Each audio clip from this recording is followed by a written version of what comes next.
At Granger, we're for the ones who specialize in saving the day and for the ones who've mastered the art of keeping business moving.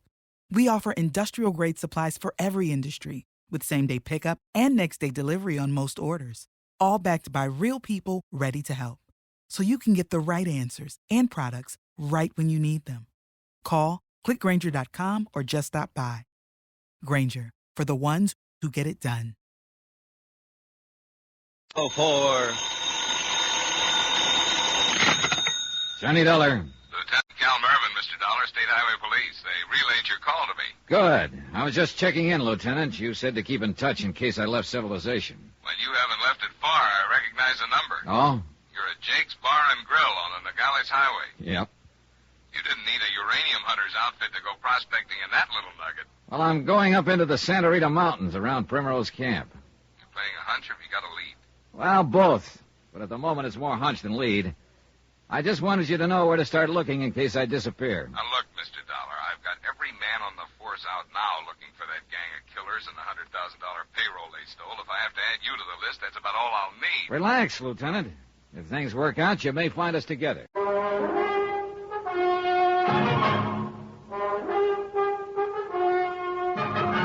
tonight and every weekday night, Bob Bailey in the transcribed adventures of the man with the action-packed expense account, America's fabulous freelance insurance investigator. Yours truly, Johnny Dollar.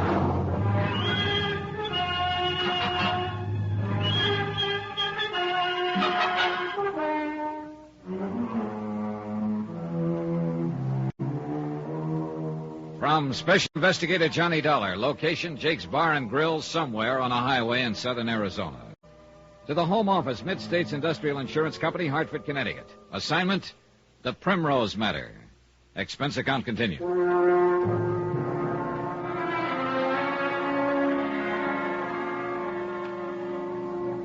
Item 4, $3.60 to Jake Meager for information and incidental beverages.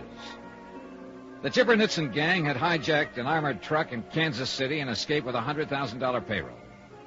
2 nights ago, they'd shot their way through a roadblock in southern Arizona, killed a state trooper, and left one of their own members dead in the road.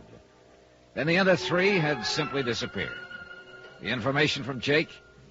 That old Pop Bardell operated a tourist camp and service station 14 miles up a dead-end road in the nearby mountains. And it seems that Pop had acquired a new nephew within the last 24 hours, a complete stranger to Jake. There was only one way to check it out. Drive up to Primrose Camp.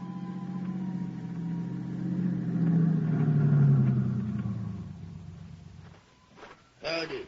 Hi, how are you? Want me to fill up the tank? Yeah, might as well. Probably won't take much, though. Hey, how much farther does the road go? Just a couple of miles. Oh, too bad. I'm just starting to enjoy the scenery. You know, you're lucky living up here in the hills. Got some real pretty country around you here. Yeah. I thought I might spend a little time in it if I could find a place to stay. I guess there'll be some more tourist cabins on down the road. No, these are the only ones. Oh, well. Well, in that case, you got yourself a boarder. Huh? Took less than 4 gallons. Yeah, I figured it wasn't down much. Hate to get caught short, though, up here away from the highway. Now, about that cabin. I'm sorry, we're all full up. Oh? You'll find some places down on the highway. Well, there wouldn't be much point in that. I was planning to do some prospecting, get around a little on foot. This would be a good spot to work from. I've got no vacancies. How about the oil and water? Oh, yeah, you better take a look, I guess. Bad country for a tenderfoot. You get in a lot of trouble. Such as what? Snake bite, get lost, fall off a cliff. A lot of things. Oh, I've been in a place or two before. Best you forget it, son. Oil's all right. It's funny, those cabins look empty. No cars parked in front of them. They're all rented. And the water's all right, too. Well, who are they rented to? Vacationers? I couldn't say. It'll be $1.26. Hardly worth stopping for. There you are. Keep the change. Thanks. Call again. Yeah, maybe I will. When Pop Bardell gets back. I'm Pop Bardell. You can't be. You don't fit the description. What do you mean? Well, I was told Pop Bardell would start talking a leg off me before I even got my mouth open. that he'd not only sell me a tank of gas, but also 2 quarts of oil I didn't really need and a handful of fake ore samples and rent me a couple of cabins whether I was planning to stay or not. Who told you that? Jake Meager down at the highway. Jake. Jake's the one who talks too much. Maybe. Jake had naught to say. Well, what is it? Nephew? You about through out there? I need a hand in here. Yeah, I'm all through. Oh, that the nephew Jake was telling me about? Yeah, that's him. Oh, nice-looking fella. Arrived yesterday unexpectedly, Jake tells me. Yeah, that's right. Comes from Tulsa, I understand. Tulsa? Oh, yeah, that's right, from Tulsa. Uncle. I'm coming. Well, now, I got some friends in Tulsa. I wonder if he might know him. Where are you going? I want to say hello to your nephew. No, you can't go in there.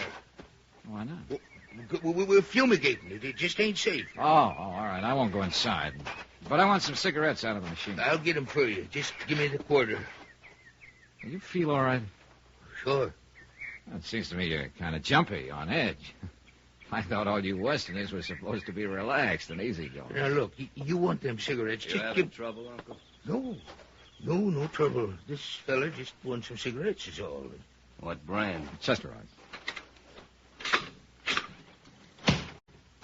There you are. Thanks. Oh, here, don't you want the money for him? You give it to my uncle here. Yeah, sure, here you go. Thank you. If that's all now. Say, I understand you're from Tulsa. That's so? I got a good friend down there, Clem Welke.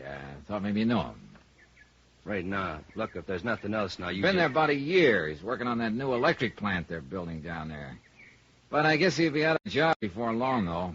Understand they'll have the plant done by the end of the month. Yeah, that's right. It's about finished. Now, look, mister... Surprised you never met Clem.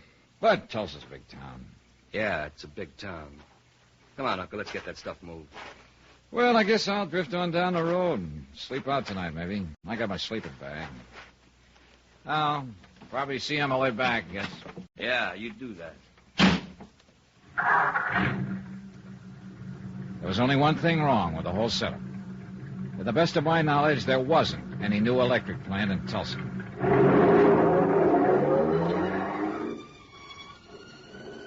I drove on past Primrose Camp 2 miles farther to the end of the road. It was narrow, unpaved, and for the most part bound by a straight drop-off on one side and a vertical cliff on the other, with no chance for a car to turn off. There were 2 fire roads for access by the Forest Service, actually nothing more than narrow trails. Their turnoffs were blocked by steel cables padlocked between heavy metal posts. As far as I could tell, they hadn't been tampered with. No car had turned into either of the trails for a month or more. It added up to one thing. There was simply no place in the area where the Nitson gang's car could be hidden. Yet I was still certain that they were here, somewhere. An hour later, I'd left my car at the road and was lying on a rocky ridge 300 yards or so above Primrose Camp, watching the place through binoculars and seeing nothing of any importance. 2 cars stopped. Sightseers, apparently. One driver had the water checked and left. A couple got out of the other car and spent 20 minutes in the lunchroom, came out and drove off. Pop Bardell came outside occasionally. His wife, too, a couple of times. But Bardell's daughter, whom Jake Meager had told me about, didn't show. Neither did the mysterious nephew. I kept on watching. Howdy, stranger. Nothing something now here? Oh, no, not exactly. You look like you was. I'm just admiring the view. A city fella, ain't you? Guess you can tell one every time, can't you? You can when you lived alone in the mountains as long as I have. Them duds you're wearing, too. Got 'em at Dave Bright's store, didn't you? That's right. Dave outfits a lot of you Eastern fellas. Can always tell stuff that comes from Dave's. It's got a look about it. Hey, you wouldn't be a prospector, would you? 40 years of it, son. You live up in these parts somewhere? 6 mile across the canyons there. Got a cabin I built myself and some claims of mine. Ain't been there for 3 weeks, so. Oh, is that so? No, been prospecting over toward the Rincons. Heading back home now. You're the first living soul I seen. You haven't heard any news, then, in the last 3 weeks? Nope. My name's Johnny Dollar, by the way. Jed Marsh. Proud to know you, son. How do you... Sized you up before I spoke to you and decided to take a chance. Mighty glad to find you ain't a smart aleck like a lot of them city fellas. Oh, it takes all kinds to make a city, Mr. Marsh. I reckon so. Never could see why it takes some kind, so. There's Pop Bardell out in front of the station. Usually stop by and say howdy to him, but I reckon I'm going to pass it this time. Known Pop long? About 14 years now. Well, then you must know his family pretty well. Well, aside from his missus, there ain't no family, except their daughter, Jenny. No, I was thinking of his nephew in Tulsa. He ain't got no nephew, Mr. Dollar. Oh? What's did he had? He ain't got no living kin at all, except for some cousins in Virginia. Oh, I guess I was misinformed. Yep, that's for sure. Pop's a real lone wolf. Used to be a prospect himself years back, but he never really had the knack for it. Anyhow, he finally bought this here Primrose camp and settled down to a civilized way of living. I'd say he got about as far away from civilization as he could. A compromiser, that's what he is. Always fooling himself. I told him that a lot of times. He keeps on prospecting off on right around the camp there, when he knows there ain't no pay dirt in this rock. Well, that's like a city man growing vegetables in a window box, I guess. Son, I wonder if I can ask a favor of you. Well, sure, what? I was aiming to go on down there and get Pop to do it, but I'll have to stay all evening if I do, and I'm kind of hankering to get home. Well, if it's anything And I of can... course, if I go to the authorities, they'll keep me round asking questions, making statements. What are you talking about? If there'd been any signs of life, anything I could do to help, you understand? Mr. Marsh, what are you getting at? Well, over across the ridge there, in the bottom of the canyon, there's a car half buried under a rock slide.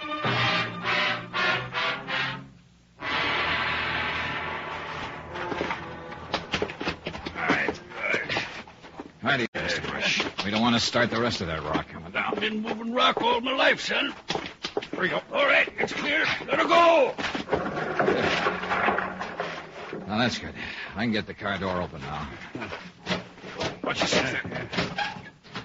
They had it pretty well buried. Who do you mean by they, Mr. Dollar? It doesn't matter at the moment. Give me a hand, will you? Let's get this guy out. That's fine. We'll lay him here on the side of the car. It's like I figured. Couldn't be anybody left alive after rolling all the way down that slope. This one wasn't alive before the car rolled down. What? He was shot by the State Highway Police. Mr. Dollar. They did a good job of hiding the car, temporarily at least. It couldn't have been seen from the air. The only way of finding it was to stumble onto it the way you did. You ain't up here just for pleasure, are you, Mr. Dollar? I'm an insurance investigator. I'm after a stick-up gang who've killed 2 bank guards and a state highway trooper. This man was one of the gang. There ain't nobody else in the car here. Is he the gang? There were 4 of them to start with. This is the second one who's been shot to death. There are still 2 to go. Where you figure they are? At Primrose Camp.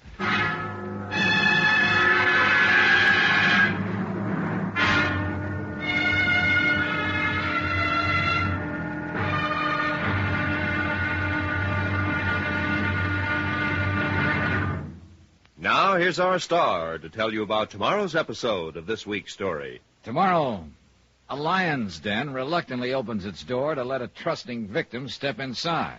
And the victim? Me. Join us, won't you? Yours truly, Johnny Dollar.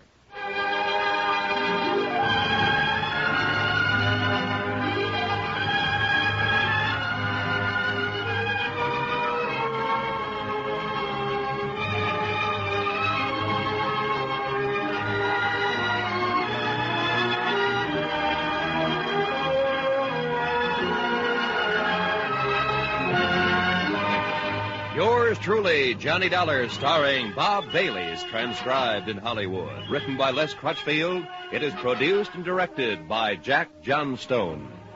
Be sure to join us tomorrow night, same time and station, for the next exciting episode of Yours truly, Johnny Dollar.